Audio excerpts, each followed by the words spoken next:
बहुत अच्छा प्रश्न लेकर आ जाए हैं। कहता है थिंकिंग यानी चिंतन क्या होता है, समझ गए? इसकी क्या विशेषता है? विशेषता मीन्स अगर थिंकिंग है तो इसका क्या कैरेक्टरिस्ट है, इसका क्या विशेषता है बताइए, और इसके प्रकार को भी हमको समझाना है। Thinking, characteristics of thinking, explain type of thinking. ये टोटल क्वेश्चन पूछेगा तो 10 नंबर में, ओके। और 5 नंबर में पूछेगा तो चाहे तो आप थिंकिंग के बारे में लिख कर डायरेक्ट प्रकार लिख दीजिए, या फिर थिंकिंग लिख दीजिए, इसके विशेषता लिख दीजिए, 5 नंबर मिल जाएगा। टोटल लिखने की ज़रूरत नहीं है 5 नंबर में, समझ गए ना। चलिए 10 नंबर में पूछेगा तो टोटल लिखना पड़ेगा। सबसे पहले समझिए थिंकिंग। अब आपको थिंकिंग से रिलेटेड कुछ आपके मन में ख्याल आ रहे होंगे। थिंकिंग मतलब क्या होता है? चिंतन। चिंतन मतलब क्या होता है कि किसी चीज़ के बारे में सोचना, विचारना ही एक चिंतन होता है, समझ गए। अब चिंतन हम कब करते हैं? आपको दिमाग देखिए, बिहेवियर साइंस कुछ है नहीं, बस यहाँ पे थोड़ा सा अटपटा वर्ड रहता है जिसको आपको अंदर से समझना पड़ता है। साइकोलॉजी का मतलब ही होता है कि मन के बारे में जानना, समझ गए। तो आप कभी तब जान पाएंगे जब आप अच्छे से उसके वर्ड को समझेंगे। तो थिंकिंग क्या होता है? थिंकिंग मतलब होता है चिंतन करना किसी चीज़ के बारे में। अब जैसे हम चिंतन कब शुरू करते हैं? जब हमें कोई चीज़ का ज़रूरी पड़े, जब हमारे लक्ष्य में जो है कोई बाधा उत्पन्न आ जाता है तो हम सोचने लगते हैं, विचारने लगते हैं कि कैसे इसका हल निकाला जाए, कैसे हम पास होंगे, समझ गए।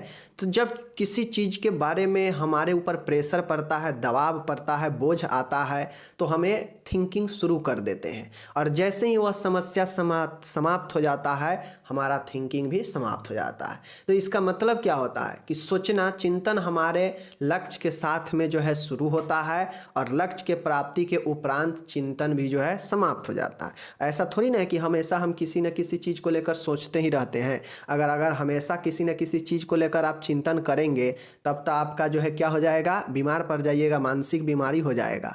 तो चिंतन जो है हमारा हमेशा नहीं होता है, बस यह कभी ज़रूरत पड़ता है तो व्यक्ति अपने विचारता है, सोचता है किसी चीज़ के बारे में, और जैसे ही वह समस्या या जो भी लक्ष्य मिल जाता है, चिंतन भी समाप्त हो जाता है, ओके।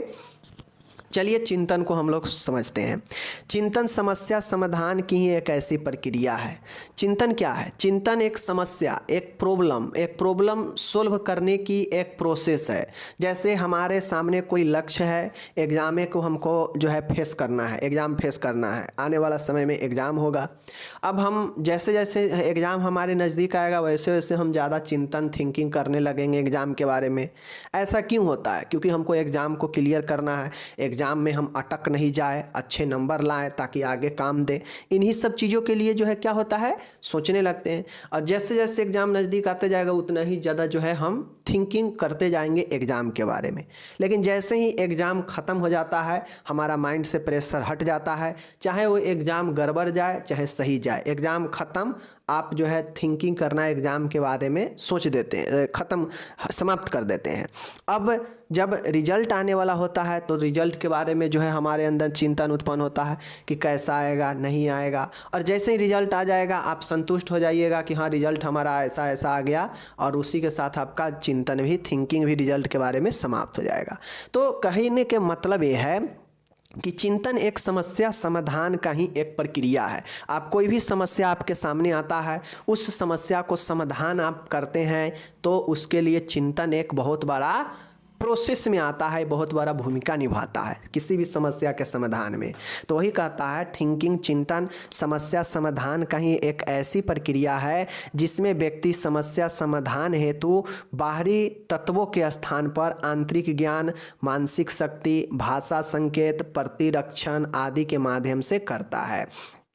अब यहाँ पे कहता है कि कोई व्यक्ति है, उसे अपना समस्या को समाधान करना है, उसके सामने कोई समस्या है, तो कोई भी व्यक्ति चिंतन करता है तो ऐसा थोड़ी ना है कि चिंतन करता है तो मैं हथौड़ा चलाता है या चिंतन करता है तो कुश्ती करने लगता है, ऐसा होता है? नहीं, चिंतन पूर्ण रूप से एक मानसिक प्रक्रिया है। यह हमारे मानसिक योग्यता, मानसिक शक्ति को, हमारे आंतरिक ज्ञान को बताता है।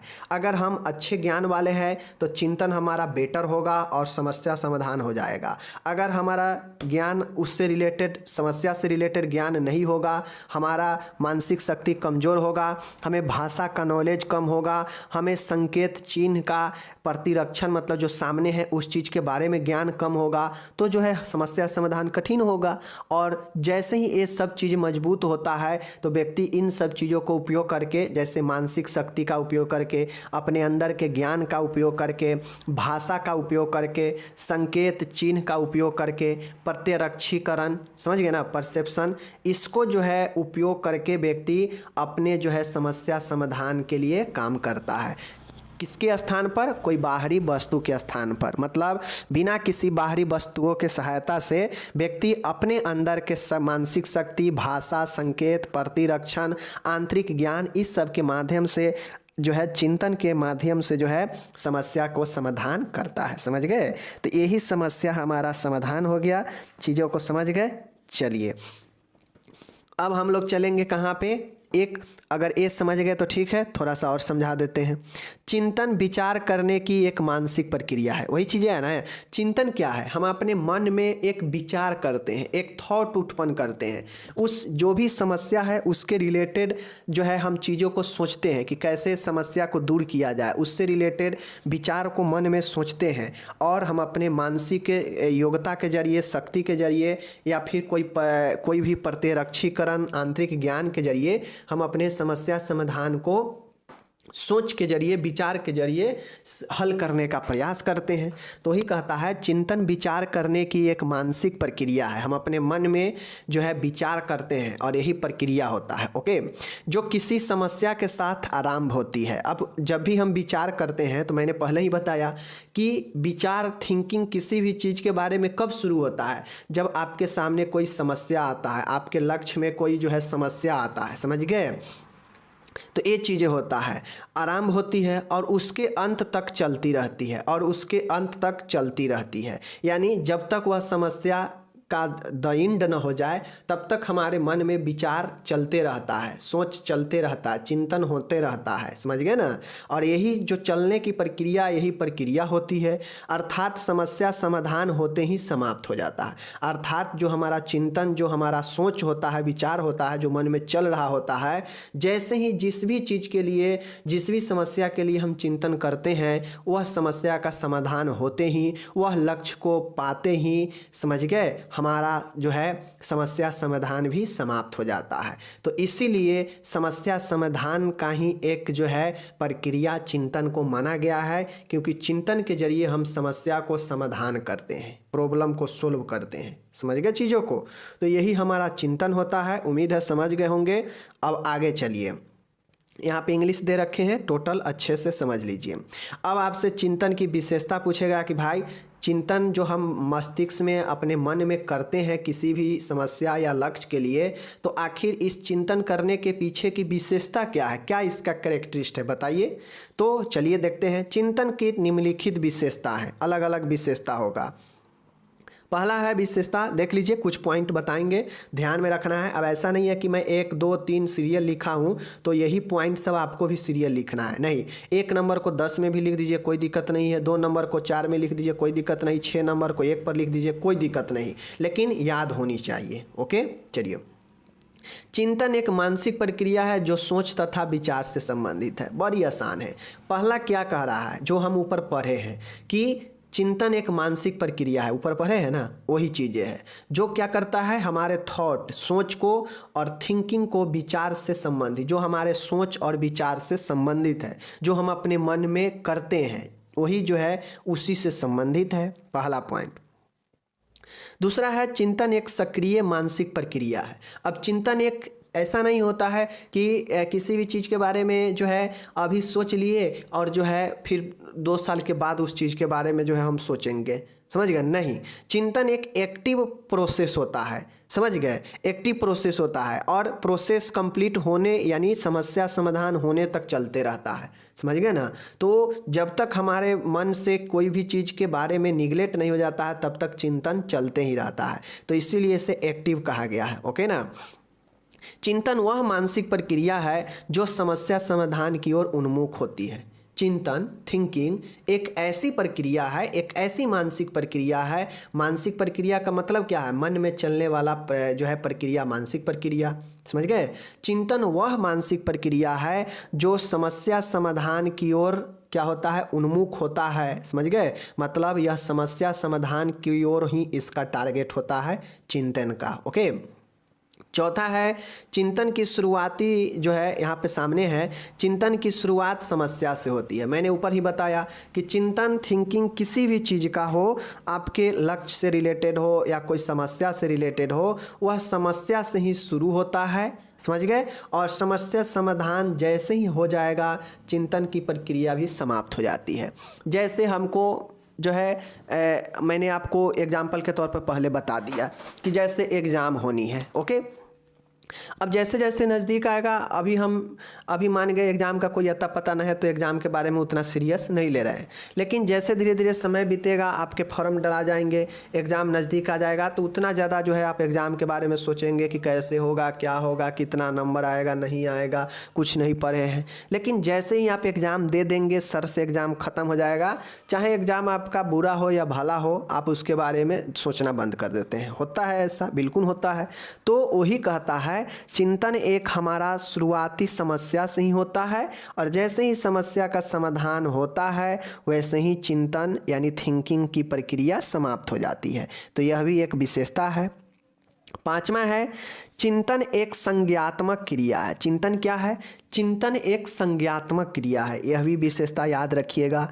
चिंतन एक उद्देश्यपूर्ण होता है, चिंतन एक क्या होता है? पर्पज, गोल के लिए होता है, इसीलिए इसे उद्देश्यपूर्ण कहा जाता है। चिंतन में हम भाषा का, प्रतीक का, संप्रत्यय का, प्रतिमा आदि चिंतन के साधन है। चिंतन हम इन सब के जरिए जो है अपने दिमाग में, अपने मस्तिष्क में करते हैं। भाषा के जरिए, प्रतीक के जरिए, प्रतिमा के जरिए आदि के जरिए चिंतन को हम लोग करते हैं और यह साधन है।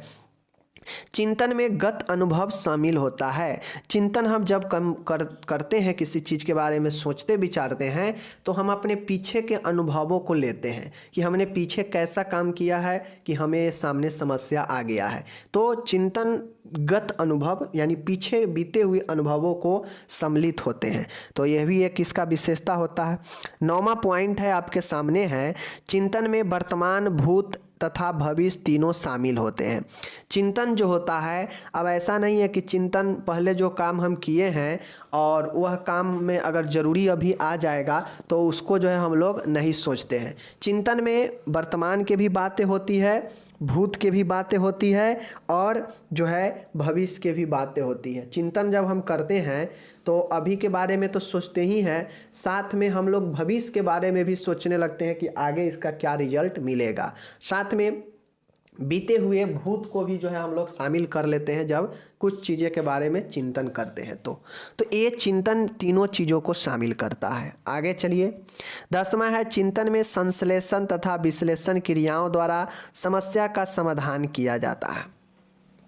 थिंकिंग में होता है चिंतन में कि यहाँ पे संश्लेषण और विश्लेषण दोनों के द्वारा समस्या का समाधान किया जाता है। इतना आराम से मैंने आपको 10 पॉइंट इसका विशेषता बता दिए। आपको इसको अच्छे से डील करना है।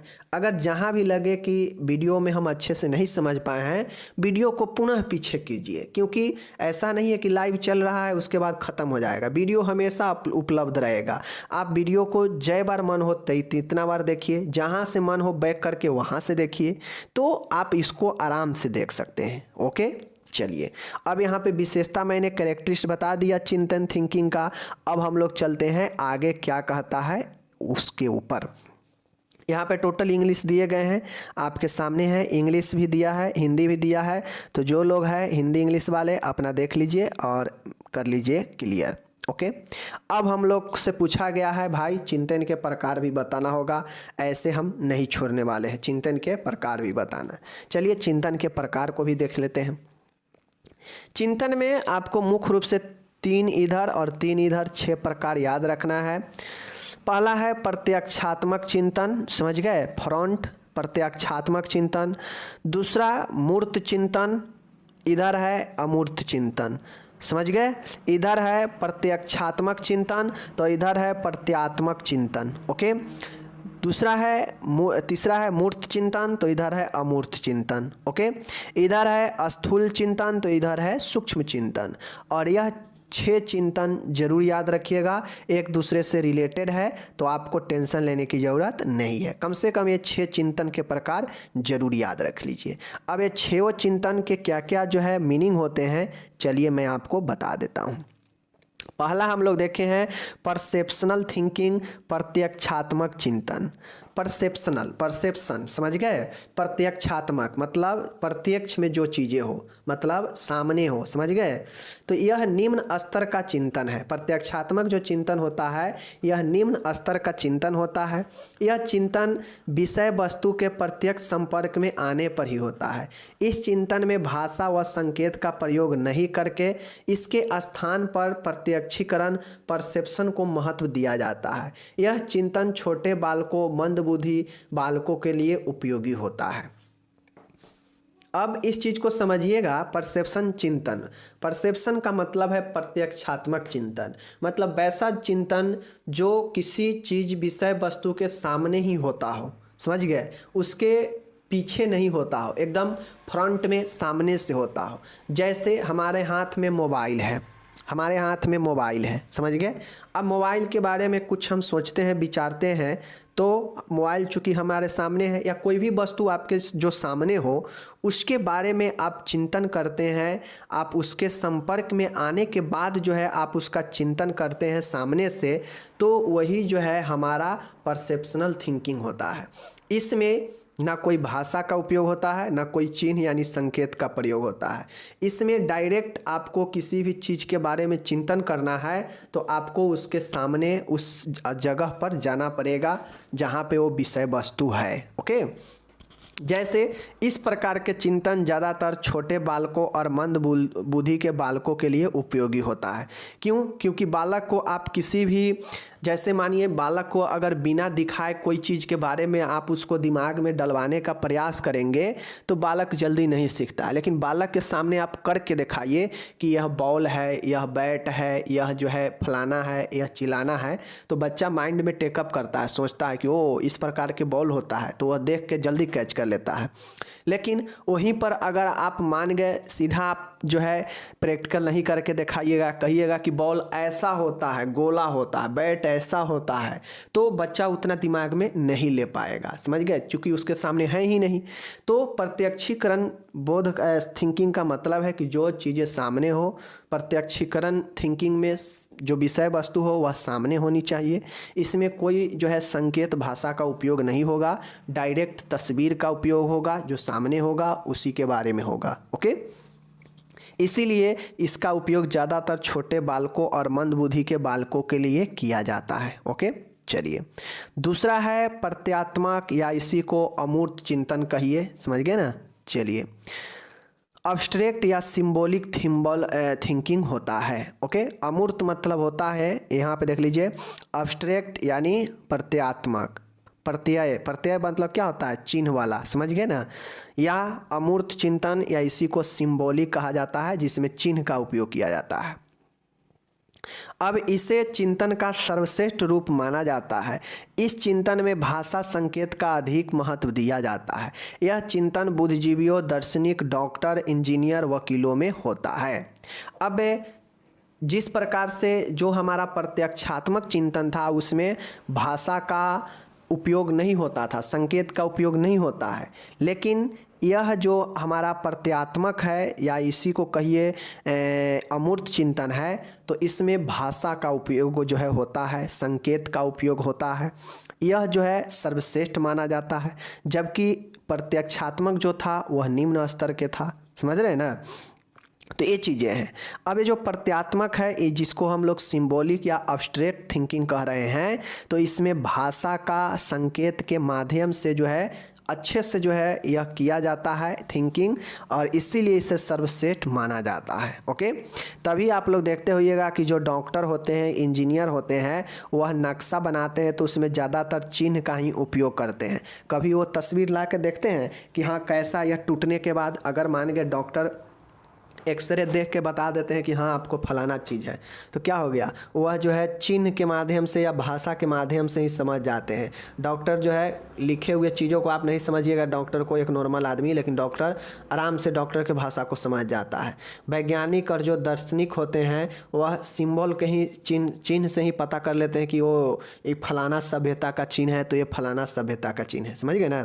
डॉक्टर हो, इंजीनियर हो, वकील हो, तो ये सब क्या करते हैं, अपने भाषा संकेत चिन्हों का उपयोग करके ही काम करते हैं, क्योंकि इसीलिए इसे सर्वश्रेष्ठ माना जाता है। समझ रहे हैं ना, ध्यान रखिएगा। तीसरा है कलात्मक, या इसी को क्रिएटिव थिंकिंग कहते हैं, सृजनात्मक चिंतन। सृजनात्मक मतलब होता है जो सृजन किया गया हो, जो क्रिएटिव किया गया हो। समझ गए। इसे रचनात्मक चिंतन भी कहते हैं, सृजन को रचनात्मक भी कहते हैं। इसी कारण संगीत, नृत्य, मुद्रा, नई रचनाओं, कविता, कहानी का जन्म होता है। बाल अवस्था में ही जो है आपको कलात्मक चिंतन प्रारंभ हो जाता है। समझ गए। देखिए, अगर कोई व्यक्ति को जैसे लेखक बनना हो, ठीक है ना, पोएट्री बनना हो, उसे जो है कवि बनना हो, तो वह जो है नए नए रचना करता है। किसी को आर्टिस्ट बनना होता है तो वह नए नए क्रिएटिव करता है, नए नए चीज़ों के बारे में सोचना है। जैसे किसी को वैज्ञानिक बनना है तो वह नए नए चीज़ों के बारे में सोचते रहता है, बच्चे से ही, बाल अवस्था से ही यह शुरू हो जाता है। समझ गए ना। तो इसीलिए इसे कलात्मक या सृजनात्मक या इसी को रचनात्मक चिंतन भी कहते हैं, क्योंकि इस कारण से म्यूजिशियन जो म्यूजिक बनाते हैं, देखते होइएगा जो गाना लिखते हैं, वह नए नए वर्डों को थिंकिंग करके सोचते रहते हैं कि आज क्या लिख रहे हैं, कल क्या लिखेंगे। ओके ना। नए नए नृत्य के में नए नए डांस स्टेप सब आता है, तो वो सब सोचने के बाद ही आता है ना। मुद्रा, नए नए मुद्रा, नृत्य मुद्रा, नई नई रचनाएं, जो कवि सब होते हैं, कहानीकार होते हैं, वह नए नए चीज़ों को जन्म देते रहते हैं सोचने के बाद ही, तो वह क्रिएटिव होता है, कलात्मक इसको बोलते हैं। समझ गए। और यह बाल अवस्था में ही कलात्मक चिंतन प्रारंभ हो जाता है। ओके, तो पहला हमने पढ़ाया प्रत्याक्षात्मक चिंतन, दूसरा प्रत्यात्मक चिंतन जिसे अमूर्त चिंतन भी कहते हैं, और तीसरा मैंने पढ़ाया कलात्मक या सृजनात्मक चिंतन। ओके, चौथा देखिए सामने है तार्किक चिंतन, या इसी को लॉजिकल चिंतन भी कहते हैं। तार्किक रूप से, लॉजिकल रूप से, इस चिंतन में तर्क वितर्क एवं वाद विवाद को अधिक महत्व दिया जाता है तथा इसी के आधार पर चिंतन की प्रक्रिया भी प्रारंभ रखी जाती है। तार्किक चिंतन के मतलब होता है लॉजिकल। समझ गए। लॉजिकल, जिसमें लॉजिक भरा हो, तो वैसा चिंतन जिसमें तर्क हो, वितर्क हो, वाद हो, विवाद हो, और ऐसे ही चिंतन को महत्व ज़्यादा दिया जाता है और इसी के आधार पर चिंतन की प्रक्रिया प्रारंभ रखी जाती है। तो लॉजिकल चिंतन जिसमें तर्क वितर्क हो, वाद विवाद हो, समझ गए ना, तो यही जो है आपके लॉजिकल चिंतन होते हैं। पांचवा है निर्देशित चिंतन, डायरेक्शनल चिंतन। डायरेक्शनल चिंतन के मतलब होता है कि यह जो है पूर्व निर्धारित लक्ष्यों को प्राप्त करने हेतु होता है। मतलब निर्देशित चिंतन जो होता है कि हम पहले कोई लक्ष्य को निर्धारित कर लिए हैं और उस लक्ष्य को प्राप्त करने हेतु, समझ गए ना, ये अगर कोई चिंतन को जारी रखते हैं तो वह जो है डायरेक्शनल थिंकिंग होता है। लक्ष्य प्राप्ति के साथ ही इस प्रकार के चिंतन समाप्त हो जाते हैं। समझ गए।